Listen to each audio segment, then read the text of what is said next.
நம்ம தமிழ்நாட்டை பொறுத்த வரைக்கும் தென் மாவட்டங்களில் அதிகமான சாதிய வன்முறைகள் நடக்குது அப்படின்னு சொல்லி நம்ம தொடர்ச்சியாக செய்திகளில் பார்த்துக்கிட்டே வரோம். அதுலேயும் குறிப்பாக திருநெல்வேலி சுற்றுவட்டார பகுதிகளில் ஆணவ கொலை, சாதிய படுகொலை அப்படின்னு சொல்லி பல்வேறு செய்திகள் வந்தவனம் இருந்துகிட்டே இருக்குது. அதுலேயும் குறிப்பாக கடந்த வருடம் நாங்குநேரியில நல்லா படிக்கிறான் அப்படிங்கிற ஒரே காரணத்துக்காக சின்ராசு அப்படிங்கிற மாணவரை பிற சாதி மாணவர்கள் வீடு பூந்து வெட்டின செய்தி அப்படிங்கிறது தமிழ்நாட்டையே உழுக்குச்சு.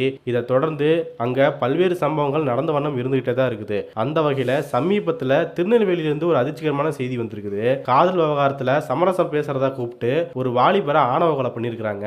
இந்த விஷயம் அந்த சுற்றுவட்டார பகுதியில் அதிர்ச்சியா மாறி இருக்குது. இதோடைய பின்னணி என்னன்னு பார்க்கும்போது கள்ளக்குறிச்சி மாவட்டம் ரிஷியவந்திய பகுதியை சேர்ந்த விஜயகுமார் அப்படிங்கிறவரு தர்மபுரியில ஒரு பிரைவேட் கம்பெனில வேலை பார்த்துட்டு வந்திருக்காரு. அவருக்கும் திருநெல்வேலியை சேர்ந்த ஜெனிஃபர் அப்படிங்கிறவருக்கும் இன்ஸ்டாகிராம்ல பழக்கம் ஏற்பட்டிருக்கு.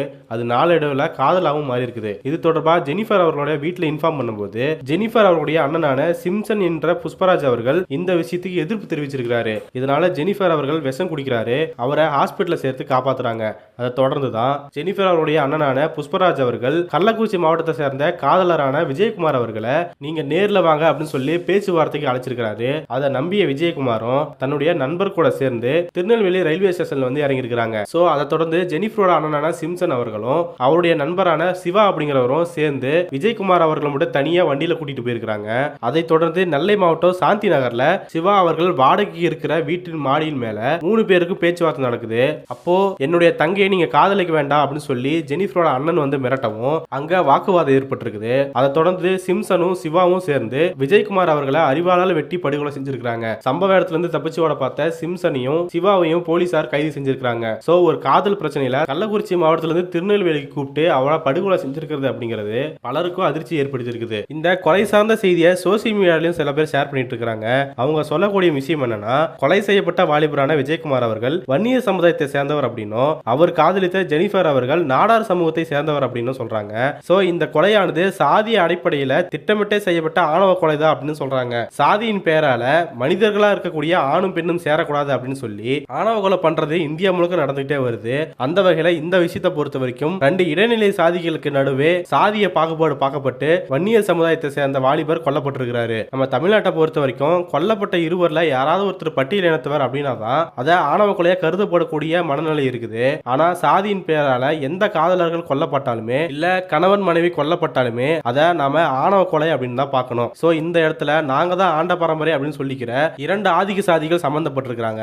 ஒரு ஆதிக்க சாதியை சேர்ந்த நபர் இன்னொரு ஆதிக்க சாதியை சேர்ந்த நபரை வெட்டி சாய்ச்சிருக்கிறாரு. தன்னுடைய தங்கையை காதலிக்க கூடாது, அவரை விட்டு போயிரு அப்படின்னு சொல்லி திருநெல்வேலிக்கு பேச்சுவார்த்தையாக கூப்பிட்டு கொண்டு இருக்கிறாரு. இதெல்லாம் பெரிய ஆணவத்தின் உச்சமாகவே இருக்குது. எனவே பல்வேறு ஆணவ கொலைகள்ல சொல்லப்படுற விஷயம் என்னன்னா, அவங்க பட்டியல் இனத்தவங்க, எங்களுக்கு கீழானவர்கள் எங்க பொண்ணை கல்யாணம் பண்ணுவாங்களா இல்ல எங்க பையனை கல்யாணம் பண்ணுவாங்களா அப்படிங்கிற குற்றச்சாட்டு இருக்கும். ஆனா இந்த விஷயத்தை பொறுத்த வரைக்கும் 2 பேருமே ஆண்ட சாதிகள், ஆதிக்க சாதிகள் அப்படின்னு சொல்லக்கூடிய சாதிகள் தான். அப்படி இருக்கும்போது இவங்களுக்குள்ளேயே ஏன் வெட்டுக்குத்து நடக்குதுன்னா அங்க முழுக்க காரணமே பார்ப்பனியம் தான். சாதிய ஏற்றத்தாழ் ஒரு பக்கம்னா எங்க வீட்டுல பிறந்த பொண்ணு எங்களுடைய உடைமை அப்படின்னு நினைக்கக்கூடிய ஆணாதிக்க சிந்தனையுமே இதுல இருக்குது. மேலும் இதுல குறிப்பா கவனிக்கணும்னா அம்பேத்கர் அவர்கள் சாதியை பத்தி குறிப்பிடும் போது கிரேடட் இன்இக்வாலிட்டி அப்படின்னு சொல்லி குறிப்பிடுவாரு. இந்தியாவில் ஒரு சாதிய கட்டமைப்புல பிறந்துட்டா ஒரு இடத்துல இருந்து இன்னொரு இடத்துல நவரவே முடியாது. இந்த சாதிய கட்டமைப்பு ஏணி மாதிரியான ஒரு அமைப்பை கொண்டு இருக்கிறது. மேலும் பூட்டி அறையை போன்றது அப்படின்னு சொல்லி இருக்கிறாரு. எனவே என்னதான் நம்ம ஓபிசி பட்டியல வந்தாலும் சரி, ஆண்ட பரம்பரைன்னு சொல்லி ஸ்டேட்டஸை நிறுவ பார்த்தாலும் சரி, அதுக்குள்ள இருக்கிற சாதிய தன்மையும் சாதிய பிரிவினைவாதமும் தான் இந்த மாதிரியான கொலைகளுக்கு வழிவகுத்து கொடுக்குது. இல்ல இன்னொரு விஷயத்தை கவனிக்கும் போது கொல்லப்பட்டவர் வன்னியர் சமுதாயத்தை சேர்ந்தவர். வழக்கமா வன்னியர் சமுதாயத்துக்கு நாங்க தான் அத்தாரிட்டி அப்படின்னு சொல்லிக்கிற பாட்டாளி மக்கள் கட்சியானது தர்மபுரியை சேர்ந்த இளவரசன் திவ்யா ஆகியோரோட காதலை வச்சு பெரும் அரசியலை பண்ணியிருந்தாங்க.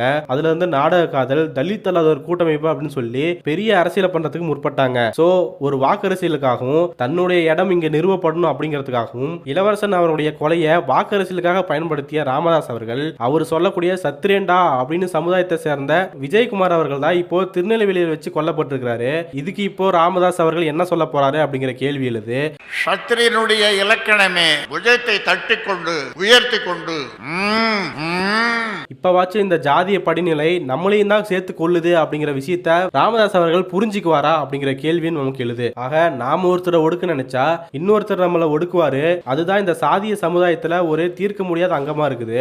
அப்படி இருக்கும்போது திட்டமிட்ட சாதியை ஊக்குவிச்சுக்கிட்டு இருந்த ராமதாஸ் அவர்கள் இப்போ இந்த கொலைக்கு என்ன சொல்ல போறாரு அப்படிங்கிற கேள்வி எழுந்திருக்குது. மேலும் கொலை செய்த சிம்சன் அப்படிங்கிறவரு நாடார் சமுதாயத்தை சேர்ந்தவர். வரலாறு படிச்சவங்க எல்லாத்துக்குமே தெரியும் நாடார் சமுதாயம் எந்த அளவுல இருந்து எந்த அளவுக்கு இப்ப முன்னேறி வந்திருக்காங்க. பார்த்தாலே தீட்டு அப்படின்னு சொல்லி ஒதுக்கி வைக்கப்பட்ட சமூகம், முளைவரி கட்ட சொல்லி வன்கொடுமைக்கு உள்ளான சமூகம் இப்போ ஒரு நல்ல நிலைமைக்கு வந்துட்டு இருக்கு அப்படின்னும் போது அந்த சமுதாயத்தை எந்த சாதிய கட்டமைப்பு ஒடுக்குச்சோ அதே சாதிய கட்டமைப்பை தான் தூக்கி பிடிச்சு நிக்கிறது அப்படிங்கிறது அதனுடைய வெளிப்பாடா இப்படி ஆணவ கொலை செய்யறது அப்படிங்கிறது ரொம்ப துரதிருஷ்டவசமானது. இந்தியா முழுக்க புறையோடு போயிருக்கிற சாதிய கட்டமைப்பும் ஆணாதிக்க சிந்தனையும் பார்ப்பனிய தன்மையும் எல்லா சாதியினரையும் பாதிக்கக்கூடியதுதான் அப்படிங்கிறத எல்லாருமே புரிஞ்சுக்கிட்டா அதுல இருந்து விடுபடுறதுக்கு கொஞ்சமாசம் யோசிக்கிறதுக்கான டைம் கிடைக்கும். மேலும் இதே திருநெல்வேலி மாவட்டத்துல நவம்பர் 25ஆம் தேதி முத்துகிருஷ்ணன் அப்படிங்கிற பட்டியலினத்தை சேர்ந்த இளைஞர் ஒருத்தர் முன்விரோதம் காரணமா ஆதிக்க சாதியினரால கொலை செய்யப்பட்டிருக்கிறாரு. மேலும் கடந்த 30 வருஷத்துல மட்டும் அதே ஊர்ல 6 பேர் சாதிய படுகொலை செய்யப்பட்டிருக்கிறாங்க அப்படிங்கிற அதிர்ச்சிகரமான செய்தியும் வந்திருக்குது. சோ இப்படி தொடர்ச்சியா திருநெல்வேலியில அதிகரிச்சுட்டே வர சாதிய வன்கொடுமைகள் அந்த பகுதியவே ரத்த காடா மாத்திருமோ அப்படிங்கிற பயம் ஏற்பட்டிருக்குது. இது தொடர்பா தமிழ்நாடு அரசு அந்த பகுதியை மட்டுமே சிறப்பு கண்காணிப்புக்கு உட்படுத்தி அங்க என்னென்ன பாதுகாப்பு ஏற்பாடுகளை செய்யலாம், மக்களுக்கு எப்படி விழிப்புணர்வு ஏற்படுத்தலாம், அந்த சாதிய மோதல்கள் ஏற்படாம எப்படிலாம் தடுக்கலாம் அப்படின்னு சொல்லி பல்வேறு முயற்சிகளை செஞ்சா மட்டும்தான் இது போன்ற படுகொலைகளை கொஞ்சமாச்சும் தவிர்க்க முடியும். அதை செய்ய வேண்டிய பொறுப்பு அரசுக்கு மென்மேலும் கூடிக்கிட்டே போகுது. என்ன நடக்குது அப்படிங்கறத பொறுத்து இருந்து பார்க்கலாம்.